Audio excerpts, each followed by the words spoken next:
আসসালামু আলাইকুম। আমি মনিরা খানম, প্রভাষক, ভূগোল বিভাগ, সরকারি নজরুল কলেজ, ত্রিশাল, ময়মনসিংহ। আজ আমি তোমাদের একাদশ শ্রেণীর দ্বিতীয় পত্র পৃথিবীর গঠন নিয়ে আলোচনা করব। গত ক্লাসে আমরা প্রথম অধ্যায় নিয়ে আলোচনা করেছি, সবাই মোটামুটি বুঝতে পেরেছ। আর যারা সমস্যা আছে তারা আমার সঙ্গে যোগাযোগ করবে, কোনো সমস্যা থাকলে সেটা আমি বুঝিয়ে দিব। সময়ের কাজ সময়ে করতে হবে, যেদিন যে অধ্যায় পড়া হয় সেটা ওইখানেই পড়ে ফেলবে, নয়তো আগাতে পারবে না। আজ পড়ব আমরা পৃথিবীর গঠন। এই পৃথিবীর গঠন, পৃথিবীটা সৃষ্টির আগে উত্তপ্ত গলিত অবস্থায়, বাষ্পীয় অবস্থায় ছিল।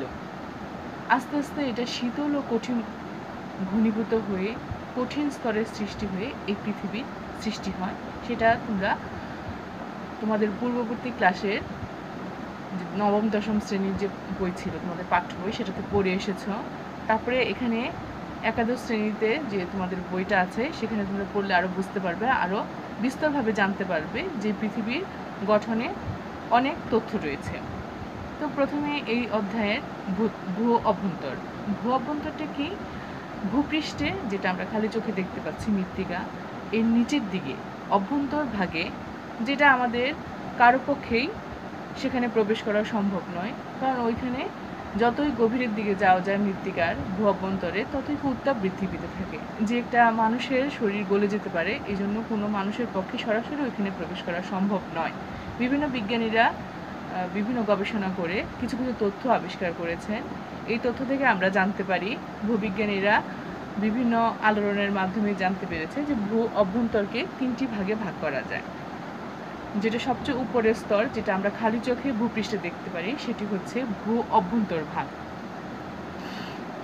একটি দেখো, একটি চিত্রের মাধ্যমে তোমরা দেখতে পারবে যে এখানে ভূ অভ্যন্তর ভাগে তিনটি অংশ রয়েছে: গুরুমণ্ডল, কেন্দ্রমণ্ডল, ভূ অভ্যন্তরের গঠন প্রণালী, বিভিন্ন অবস্থা রয়েছে। যেখানে দেখতে পাচ্ছ তোমরা এখানে যে সবচেয়ে উপরে যে স্তরটি, সেটি হলো অশ্বমণ্ডল বা ভূত্বক। তারপরে অশ্বমণ্ডলের নিচের স্তরটি হলো গুরুমণ্ডল, আর ঠিক কেন্দ্রের দিকে যে মণ্ডলটি রয়েছে সেটি হলো কেন্দ্রমণ্ডল। তো কেন্দ্রের দিকে যে মণ্ডলটি, সেটার পুরুত্ব সবচেয়ে বেশি। আমরা দেখতে পাচ্ছি যে এই চিত্রটি তোমরা বাসায় প্র্যাকটিস করবে এবং ভালোভাবে সেটা আয়ত্ত করার চেষ্টা করবে। এটা থেকে আমরা দেখতে পাচ্ছি এখানে ভূ অভ্যন্তরের গঠন প্রণালীতে রয়েছে ভূ অভ্যন্তর তিনটি স্তরে বিভক্ত। এটার মধ্যে সবচেয়ে উপরের যে স্তরটি, সেখানে রয়েছে কঠিন এবং নমনীয় বা পাললিক শিলা।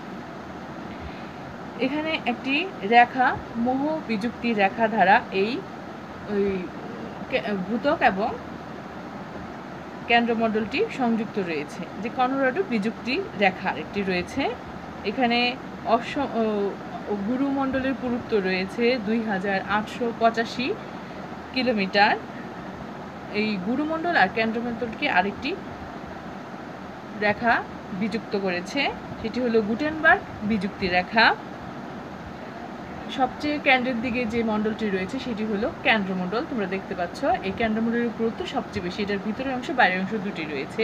কেন্দ্রমণ্ডল 3486 কিলোমিটার, আর এর বাইরের অংশে রয়েছে 2270 কিলোমিটার, ভিতরের অংশে রয়েছে 1216 কিলোমিটার। এই ভূ অভ্যন্তরের স্তর বিন্যাস, এটার মধ্যে দেখতে পারবে তোমরা আরও বিস্তরভাবে আলোচনা করা হয়েছে। এই ভূত্বকে রয়েছে সীমা এবং সিয়াল। এই জন্য এখানে এবং সীমা হলো একটি হলো মহাদেশীয়, একটি মহাসাগরীয় অংশে বিভক্ত। তোমরা সবাই জানো যে সীমা এবং শিয়াল স্তর এই দুটি খুবই গুরুত্বপূর্ণ স্তর, যেটি ভূ অভ্যন্তরের অশ্বমণ্ডল বা ভূত্বকের মধ্যে রয়েছে। এখানে আরও আমরা দেখতে পারি যে এখানে অশ্বমণ্ডলে এই সিলিকন এবং অ্যালুমিনিয়াম এই দুইটি উপাদানের গুরুত্ব সবচেয়ে বেশি, আর সীমা স্তরে রয়েছে সিলিকন ও ম্যাগনেসিয়ামের গুরুত্ব।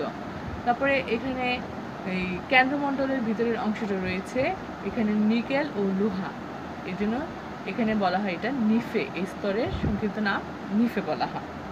তো সবাই এই চিত্রটি প্র্যাকটিস করবে বাসায়, বারবার আঁকার চেষ্টা করবে, তাহলেই তোমরা শিখতে পারবে। তারপরে আসো পৃথিবীর প্রধান প্রধান ভূমিরূপ। পৃথিবীর প্রধান প্রধান ভূমিরূপে রয়েছে, এখানে দেখো আমরা জানি যে ভূমিরূপ বিভিন্ন উঁচু, সর্ব উঁচু থেকে শুরু করে সর্বনিম্ন, এভাবে স্তর স্তরভাবে বিভিন্ন ভূমিরূপ রয়েছে। আমরা জানি ভূপৃষ্ঠের সর্বোচ্চ যে শৃঙ্গ তাকে বলা হয় পর্বত। এই দেখো সুউচ্চ যে শৃঙ্গটা রয়েছে এটা হলো পর্বত। তারপরে হলো পর্বতের যে ছোট পাহাড়, পাহাড়ের চেয়ে আরেকটু উচ্চতায় কম মালভূমি। তারপরে হলো সমভূমি। তারপরে রয়েছে সমুদ্র বা সাগর, মহাসাগর। তো আমরা এই প্রধান প্রধান ভূমিরূপ থেকে আমরা দেখতে পাচ্ছি যে সর্বোচ্চ যে শৃঙ্গটি রয়েছে এটা পর্বত। এটা কয়েক হাজার মিটার পর্যন্ত সুউচ্চ পর্বত হতে থাকে। এটা পৃথিবীর সবচেয়ে উঁচু শৃঙ্গ। এবং এরপর যে প্রায় 1000 মিটার উচ্চতা সম্পন্ন যে ভূমিরূপটি সেটাকে বলা হয় পাহাড়।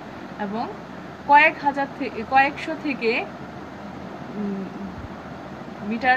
কয়েকশো মিটার উচ্চতা পর্যন্ত ভূপৃষ্ঠ থেকে এটাকে বলা হয় মালভূমি। এবং সমুদ্র সমতলের কাছাকাছি অংশে যে রয়েছে এটাকে বলা হয় সমভূমি। এগুলো হলো আমাদের এই পৃথিবীর প্রধান প্রধান ভূমিরূপ। এখন এই ভূমিরূপগুলোর মধ্যে রয়েছে পর্বত। পর্বত কি? সুউচ্চ যে শৃঙ্গটা এটা হলো পর্বত। এই পর্বতকে আবার 5 ভাগে ভাগ করা যায়। এই পর্বতের শ্রেণীবিভাগের মধ্যে রয়েছে ভঙ্গিল বা ভাঁজ পর্বত।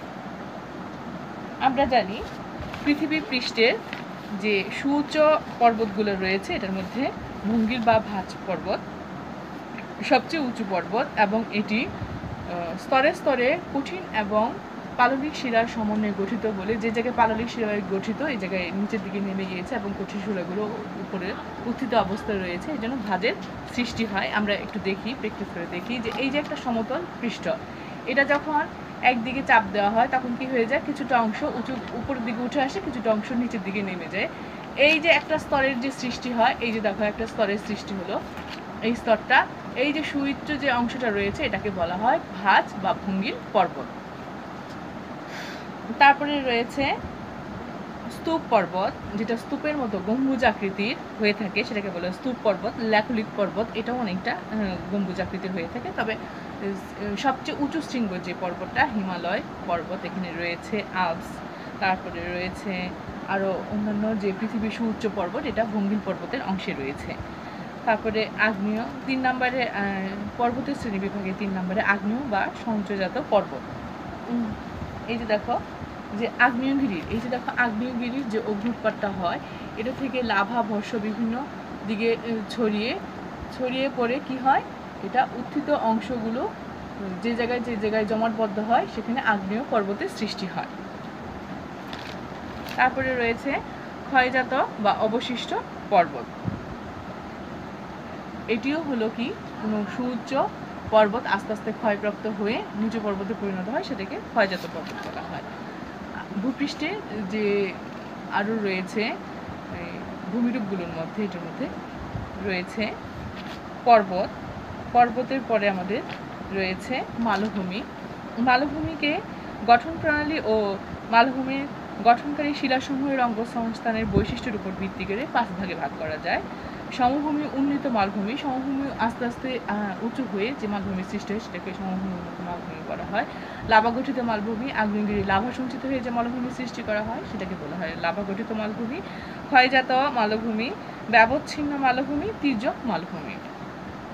তারপরে রয়েছে সমভূমি। ভূপৃষ্ঠের যে সমভূমিগুলো রয়েছে, এই সমভূমিগুলো সৃষ্টির কতিপয় কারণ রয়েছে। সঞ্চয় ক্রিয়ার ফলে সৃষ্টি হয়ে থাকে, ক্ষয়কার্যের ফলে, ভূ আলোড়নের ফলে বিভিন্ন সমভূমি সৃষ্টি হয়ে থাকে। ক্ষয়জাত সমভূমি যে রয়েছে এগুলোর মধ্যে রয়েছে নদী বিধৌত সমভূমি, হিমবাহ সমভূমি, তরঙ্গ কর্তৃক সমভূমি, মরুময় সমভূমি, আর রয়েছে সঞ্চয়জাত সমভূমি। এগুলোর মধ্যে যে বিভিন্ন উপকূলীয় অঞ্চল থেকে পলিবালিক আকর ইত্যাদি সঞ্চিত হয়ে যে সমভূমির সৃষ্টি হয় এটাকে বলা হয়, এগুলো পলিসমৃদ্ধ হয় এবং খুব ঊর্ধ্বমৃত্তিকা হয়।